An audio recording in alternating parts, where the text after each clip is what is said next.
We're so happy to see a full crowd here today. We know a lot of you had different competing demands, so we're happy that so many of you have chosen to spend the next bit with us. As a quick introduction, I'm Shrutika Sabharwal. I'm the Director of Evidence and Policy at Evidence and Evaluation at Arnold Ventures, and I'm joined by my teammate Wendy Way, who will be co-presenting with me today. And we also have Elaine Way and Carlos Fierros, who are managing operations on the back end. We're really excited about the recently released RFPs, and so we're eager to share more information today with everyone here. And we'll try to be efficient in the presentation. We have a few slides to walk through. We'll include an introduction to AV and our team, an overview of the two recently released RFPs, a deeper dive into the selection criteria, and then we're hoping to leave plenty time for question and answers towards the end of it. So we really have two main goals for today. The first is to provide a general sense of what the RFPs are about and help you think broadly about how your research can best align with our funding opportunities. And the second is that we want to provide concrete guidance about our process, what we're looking for in strong applications, and make sure we address any questions that you have. And just sort of more logistics, do want to share that this is more of a general interest webinar to provide an overview of both of our RFPs. But we are hosting a webinar next week on February 4th at 3 p.m. Eastern Time, in which we'll dive deeper into some of the specific policy areas, for example, public finance, career pathways, higher education. That webinar is highly geared towards one of the RFPs, which is the Building Evidence RFP, and we'll talk about each in a minute, so you'll know what that means. And we invite you to join that webinar using the link that Elaine should be dropping into the chat right now. So we hope you'll attend. And then also a few more logistical items in terms of questions. I believe all participants are muted, so please submit questions in the Q&A window. There should be a tab at the bottom of your screen. You can enter your questions whenever you wish, and we know there's always a rush at the end when we get all the questions. So if you have them during the course of the webinar, please start entering them in the Q&A. But we will wait after the presentation before we dive into the questions. It's just easier for us to make sure we get to them if there's a steady flow. And then just in general for Q&A, we'll start by answering general questions, but then also hopefully have time to get into more specific questions if you have them. But if we don't get to them, we'll provide an opportunity for follow-up if there are questions that were not addressed. And last logistics note, this webinar is being recorded, and we'll plan to share the recording with everyone who's registered over the next few days. So let's jump right in. Elaine, if you could go to the next slide. I'll start by providing a bit of a zoomed out perspective on AV. So at its core, Arnold Ventures is a philanthropy that seeks to invest in high quality causal research to help provide solutions to some of the most pressing social problems. And we operate in a wide range of domestic social policy issues. So these include criminal justice, healthcare, higher education, career pathways, public finance, infrastructure, the list goes on. But essentially, there are a few policy areas that Arnold Ventures prioritizes. And the next slide, please. Within this, our team is the evidence and evaluation team, which is also the team that's hosting these two requests for proposals. And similar to AV, our team operates across pretty much all areas of social policy and is really driven by two key goals. The first is to expand and build the body of evidence of what works. The focus is really on generating new evidence that can then be used to inform current and future policy decisions. And the second goal for us is to support the use of pre-existing evidence in guiding better and more evidence-backed policy decisions. So ultimately, the goal is to be able to use rigorous causal evidence to improve outcomes for children, families, communities across the country. Next slide, please.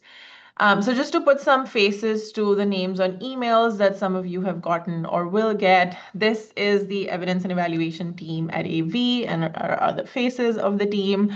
So when you do ask questions to our team inbox, we'll share that link at the end. It's usually one of the 7 of us you'll be hearing from. We have a range of experiences and areas of policy focus, but most importantly, we're all deeply committed to using evidence to drive better policy decisions. Next slide, please. So now turning to the reason why we're all here, which is the RFPs. Now, as some of you may remember, we launched these two RFPs last year as well, and we're really excited to relaunch them again this year. And we're excited that we kicked off January with this launch. We were thrilled by the responses we received to these RFPs last year, and we wanted to continue supporting strong research projects this year as well. So as you can see, one of them, the Strengthening Evidence RFP, exclusively funds randomized control trials across social policy areas, whereas the Building Evidence RFP focuses on quasi-experimental studies and in very specific policy areas. Just as an overview for both RFPs, rigor very much remains our North Star, and a rigorous causal study design is our highest priority.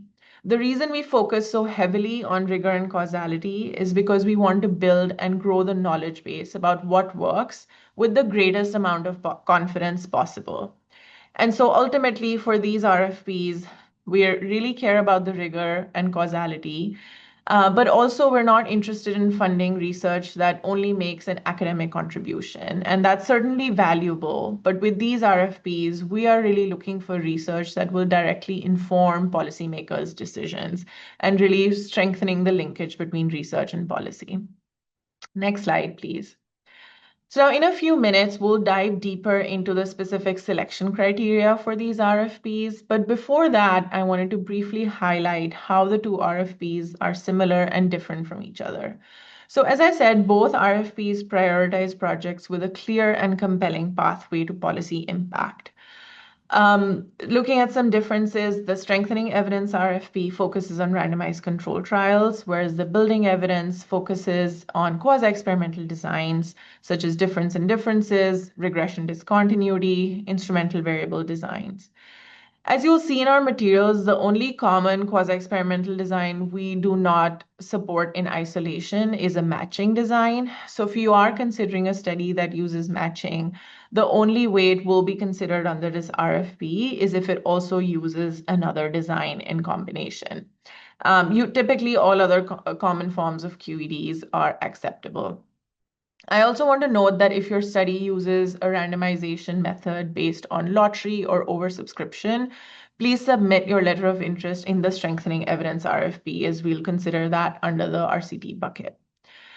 The third row on implementation feasibility, because most of our strengthening evidence projects involve prospective RCTs, the applicants do need to demonstrate that their programs are feasible to implement and adequately funded, whereas this is not a strong criteria for the building evidence RFP, since a lot of those are retrospective QEDs.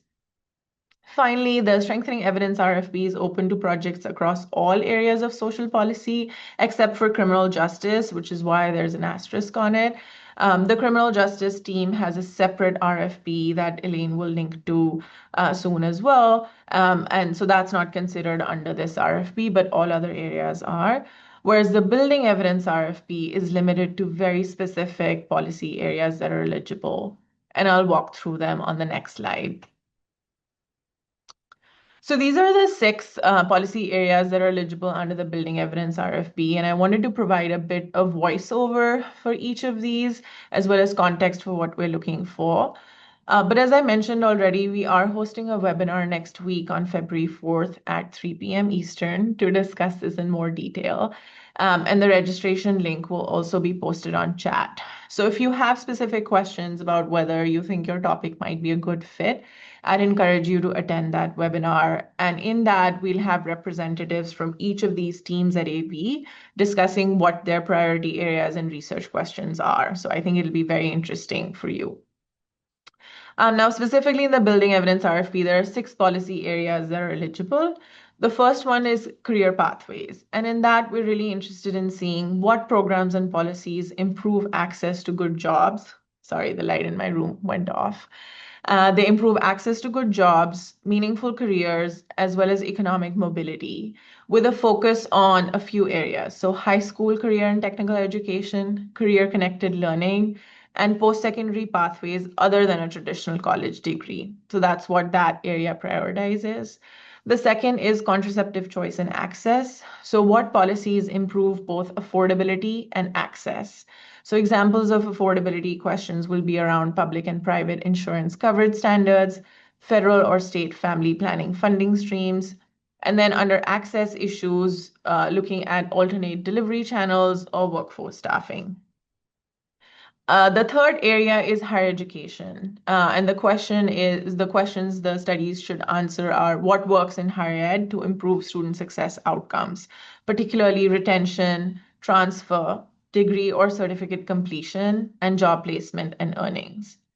The fourth policy area is infrastructure. And here the key questions are what are the most effective approaches for building housing, transportation, and energy infrastructure? For example, permitting reform or reducing regulatory barriers. The fifth is Medicaid. And this is particularly exciting because it was added in this RFP round.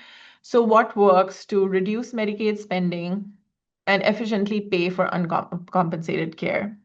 And the sixth one is public finance. And so here we're looking at our federal tax and benefit programs efficiently achieving their intended effects with a focus on program integrity, so reducing waste, fraud, and abuse, and improving tax administration, the effectiveness of federal and state retirement security initiatives, and the impacts of policies that enhance economic opportunity by supporting households, expanding employment, or improving place-based outcomes.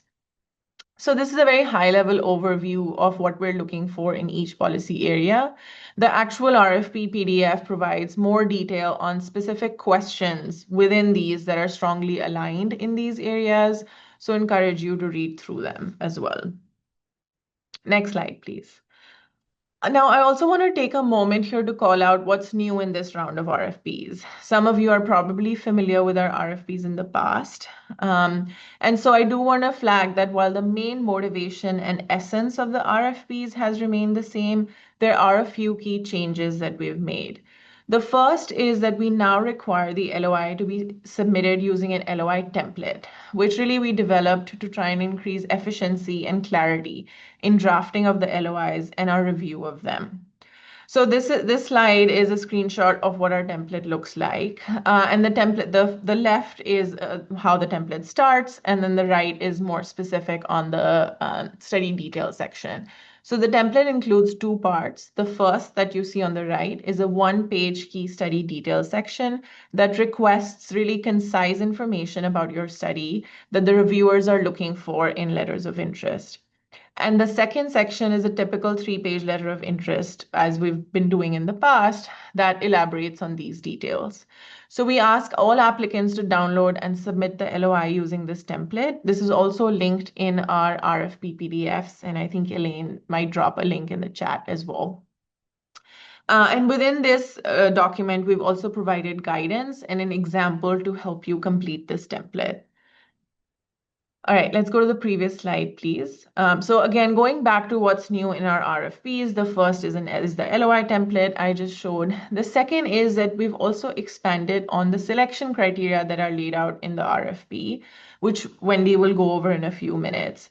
This is our attempt to try and be more transparent about how we review LOIs and proposals and ultimately make funding decisions. The third and fourth items are specific to our building evidence or quasi-experimental design RFP.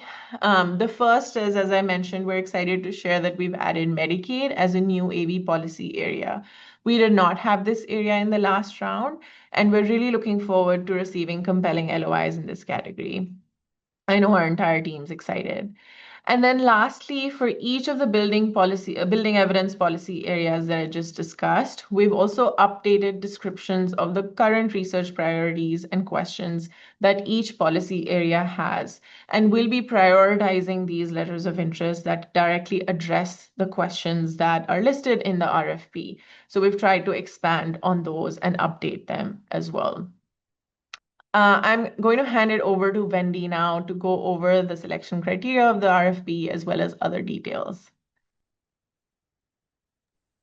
Great. Thanks so much, Shrutika. As a reminder to folks, as we get into the details of the RFP and our selection criteria, please leave your questions in the Q&A box below, especially as they come up over the next few slides. So for this RFP, we focus on three main selection criteria. The first is policy relevance, the second is study design, and the third is implementation feasibility. And that third one really only applies to RCTs under the strengthening evidence RFP.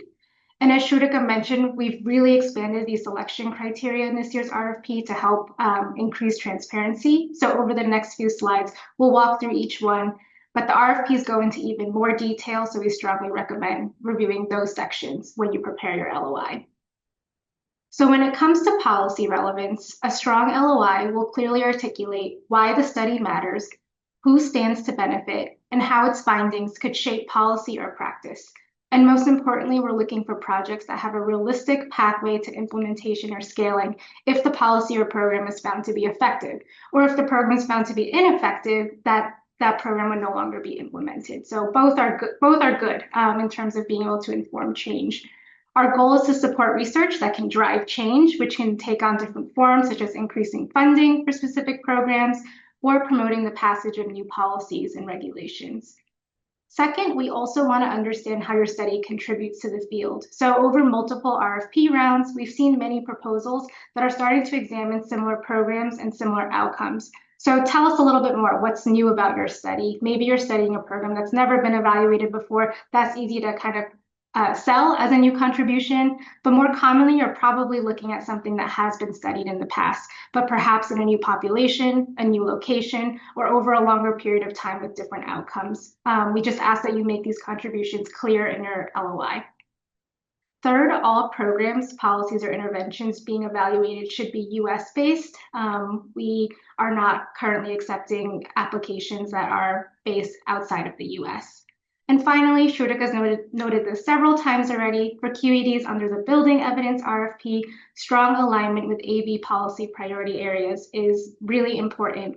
Each LOI is reviewed by a relevant policy team member to confirm that alignment, and projects that fit more closely with their strategic priorities are more likely to move forward, provided that the other criteria are also met. So again, we encourage you to join next week's webinar featuring 5 of our policy teams to learn more about their priorities. When it comes to study design, a strong LOI presents a well-specified, adequately powered, and methodologically sound design that demonstrates rigor and feasibility.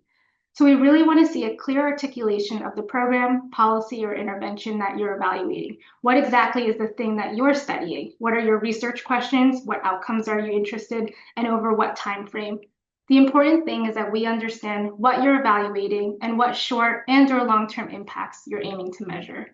So to elaborate on the outcomes specifically, we especially look for outcomes that are policy relevant. This could include educational achievement, workforce earnings, hospitalizations, or government spending. This is not exhaustive by any means, but kind of gives you a flavor of the many different policy areas that we cover and the different policy relevant outcomes that we might be interested in. We also prioritize studies that examine both short and long-term outcomes. We want to learn not only whether something has an immediate effect, but whether those effects do last over time. We know that the length of follow-up does vary a little bit depending on many different factors and what outcome you're looking at, but at a minimum, we expect follow-up for at least 12 months after randomization or implementation. We also want a high-level explanation of how you're planning on answering your research questions, and this should really be the bulk of your LOI. So for RCTs, tell us how you're recruiting participants, how randomization will work, and your general study procedures. For QEDs, we want a bit more detail on your method. Why did you choose this one? What's your identification strategy and the exogenous variation that you're planning to use? And how are you planning to address threats to validity? So for example, if you propose a difference in differences design with staggered treatment timing, we want to see a discussion of potential robustness checks you'll use to address risk of bias. And we'll definitely be following up from the LOI to the full proposal stage if invited. So I just also want to flag here that weak or unclear study design, such as vague randomization procedures or a missing comparison group, are among the most common reasons for why studies don't advance to the next stage. We'll also be looking for whether your study is well powered. You don't need to provide a detailed power analysis at this stage, but sharing expected sample size and the anticipated minimum detectable effect that's grounded from prior research or that's policy relevant can strengthen your application. And again, insufficient power or lack of adequate power is another common reason that studies don't move forward. We'll also take a look at your data and data sources. So in general, we have a strong preference for studies that use administrative data, such as district and state education data, wage records, or census and IRS data. These, again, are not an exhaustive list, but kind of giving you a flavor of the types of admin data that of projects we funded in the past. Admin data use has been a long-standing priority for us because they tend to have higher coverage, lower attrition, consistent measurement, and they support transparency and replicability. That said, I know that admin data aren't always available for all kind of domains. So in areas like mental health or early childhood, in those cases, just be clear about how you're planning to collect those data and what measures you're planning to use. So next, we'll also be looking for a realistic timeline outlining key activities. So recruitment, data collection, analysis, and dissemination, whether the study seems feasible. And lastly, we're committed to funding research that meets the most rigorous standards of research quality and transparency. And we've linked to our open science guidelines in our RFPs. We'd encourage you to read them if you haven't already after this webinar. Finally, Shrudika also touched a bit on what we're looking for in terms of implementation feasibility. Again, this applies only to RCTs under the Strengthening Evidence RFP. And a strong LOI should give us confidence that the program, research team, and partners are ready for successful implementation at the proposed scale. So specifically, we want to see that the program has already been implemented successfully in real-world conditions, rather than those that are in the pilot phase or completely untested or tested in a lab. So you can show this success through the program's geographic reach, participation data, early indicators of impact, or any findings from previous evaluations.